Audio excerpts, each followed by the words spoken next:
Well, as much as the country looks to move on from the Trump presidency, there is a corner of American Christianity that accelerated in stature during his time in office. Self-proclaimed prophets. A recent article in the New York Times dives into the theological debate and looks at what happens when predictions from these leaders who believe that they can channel divine powers fail to actually pan out. Ruth Graham is the author of that piece. She's a national correspondent covering religion, faith, and values for the newspaper.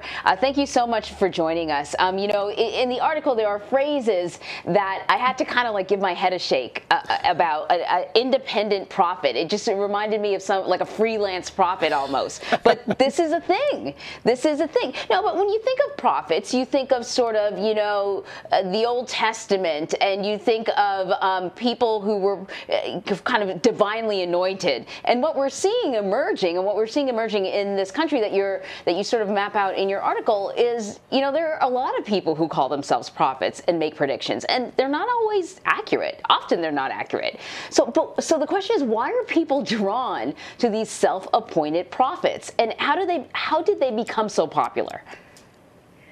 Well, we all want to know what's going on in the future, right? So I think it's actually kind of a universal instinct. It's like understandable to me how someone would be drawn to it. This is a piece, it's a corner of charismatic Christianity, which believes that gifts of the Spirit, which include things like speaking in tongues and supernatural healing, continue into the present day. And so the Trump administration really courted charismatic Christians like no previous presidential administration had. So they were in the White House. Paula White, Trump's chief evangelical advisor, was a charismatic pastor and a televangelist. And so he's really making overtures to this community like never before. And I think in turn, there were a lot of prophets, you know, self-described prophets who made predictions that he would win last fall. And so there was just a lot of energy and excitement among his base, which again, you know, big overlap with charismatic Christianity, and just a lot of energy and excitement around the 2020 election. And, you know, I really think of it as parallel to, you know, everyone was looking toward the election and wanting to know, you know, making predictions based on all kinds of things, legitimate and not, about what was going to happen. And so was this, you know, this community. And they had social media, they have podcasts, you know, it's not, we do think of Old Testament prophets, or maybe kind of street preachers, things like that. But they're really sophisticated and have their own, you know, kind of media outlets and a lot of ways to disseminate these messages. Yeah, well, I mean, it's also interesting that oftentimes many of these predictions have the former President Trump, at the center of those predictions, you know, and they believe that he somehow plays a divine role. This is the man, of course, who once quoted 2 Corinthians, which nobody also held the Bible upside down for a photo op. Yeah, but you describe, I think what's interesting is you describe in your article this distrust in mainstream institutions, universities, science, government, the media, and it begs the question, so are we to believe then, and you've spoken to these people, that they believe that everything they've been taught and told over the course of their entire lives. In other words, their 3rd grade and 4th grade and 5th grade teachers were wrong. The scientists were wrong. Einstein is wrong. Darwin is wrong. Like everything that we've been told is accurate is somehow upside down in their world. So the question is, why is the confidence eroded in these organizations? Well, I mean, that's a much broader societal phenomenon, right? So not only happening in charismatic Christianity, but there's widespread mistrust in the media. I'm sure that you both experienced this, you know, mistrust in science. We're seeing that play out in certain ways throughout the pandemic. You know, don't trust the government. That's also an old theme, but one that has certainly gained traction in recent years. And actually, a lot of these prophets and in these charismatic communities also say, don't trust the institutional church. A lot of them would define themselves kind of outside, you know, not just non-denominational, but almost kind of anti-denominational. And the one voice that you can trust is these individual voices that have this direct divine gift from God to not just kind of predict the future, but also kind of interpret world events, and just, who claim this sort of special spiritual insight into world events, which they tie into this grand narrative about the battle between good and evil. So they're tapping into some much broader themes that are happening, in many corners of American culture right now, but tying it into this grand kind of theological story. Let me ask you, something that Vlad just touched on, which was the connection between, Donald Trump and the evangelical movement and the movement of prophets. He was sort of an unlikely candidate for the evangelicals to gather around. He wasn't particularly Christian, didn't seem to have a particular familiarity with the good book. His lifestyle choices, even though you're taught to, love the sinner but not the sin, he certainly had, sort of plenty of issues in that department. Yet they saw him as a symbol of, in some cases, divine intervention. The fact that he was able to rise to the Oval Office was an example of divine intervention. Do you know what the appeal was? Was it just simply that he was a conservative, and so for that reason he was worth backing because he would, at least when it came to the courts or other policies, would support a conservative agenda?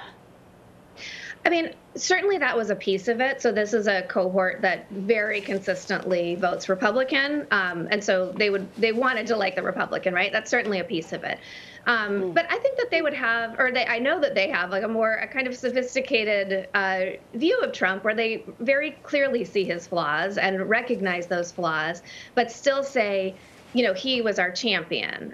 So yes, in policy, but also just sort of rhetorically and hearkening back to this kind of 1950s America that there's a lot of nostalgia for, and just saw him as someone, there were a lot of comparisons to biblical characters, King David, King Cyrus, men who were deeply flawed, but also kind of advanced the kingdom of God. And that's the kind of language you see around Trump, where it's not that he, people will say, I'm not voting for him to be my kid's Sunday school teacher. I'm voting for him to be my champion in the public square. And they saw him very firmly in that role. You can see this shot here of Trump as at one of these prophetic churches. So they saw him very clearly making overtures to them, taking them seriously. And that was something that he really won people over.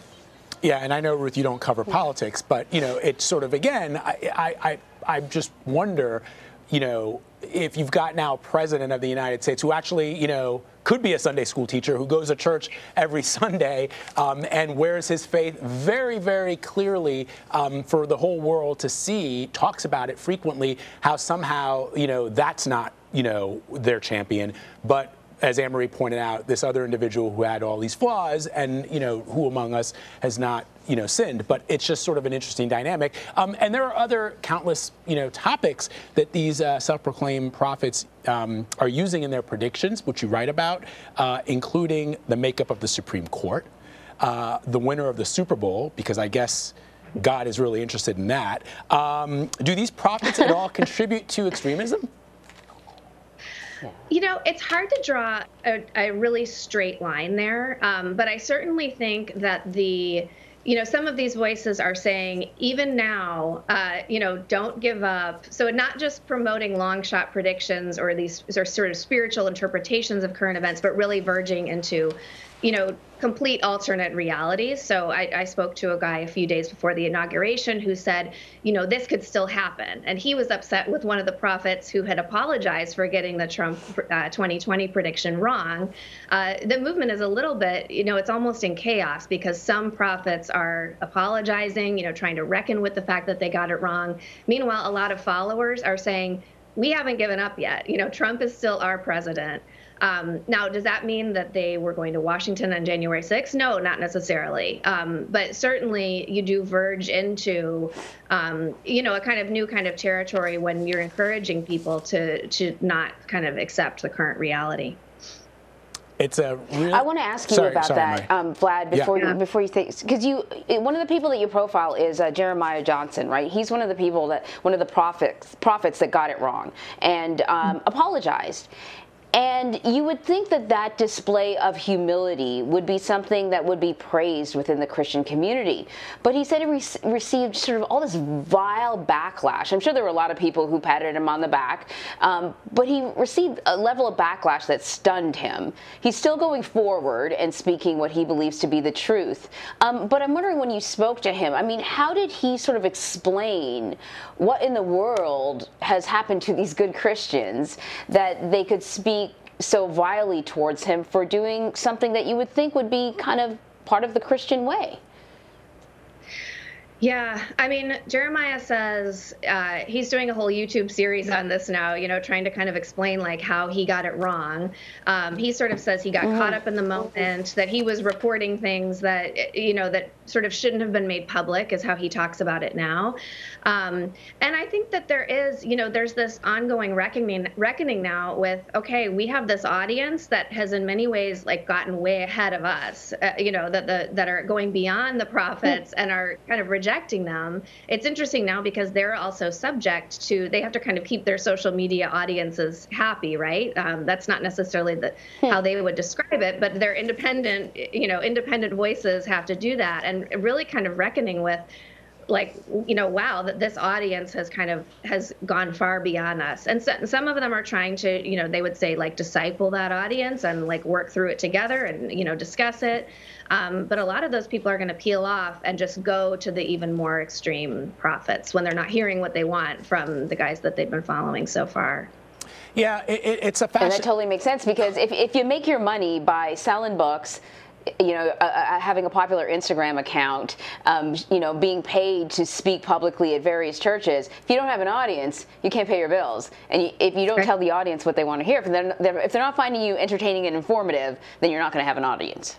Right. Yeah, and you know, what's fascinating too is the imagery, guys. If you've ever looked at some of the imagery paintings that depict former President Trump in sort of this religious imagery, oftentimes, you know, placing him sort of as a crusade, like sort of a king on his way to the Crusades, which, you know, if you think about that and you go back and you look at what some of these rulers, some of these monarchs, they were essentially despots, and they did horrible things, and their people suffered while they were on their crusades, you know, trying to convert people that, you know, didn't believe the same things that they believed in. And so when you look at what you've reported on, Ruth, it becomes clear what the real sort of what the feeling is around the presidency and around sort of his advocacy really have to do with. I mean, you wrote a really powerful piece in the wake of the insurrection in January 6th with your colleague Ruth Diaz, and you talked about this white evangelical passion for Trump and what it has done to his supporters. Ruth Graham, thank you so much. Really incredible reporting. We appreciate it.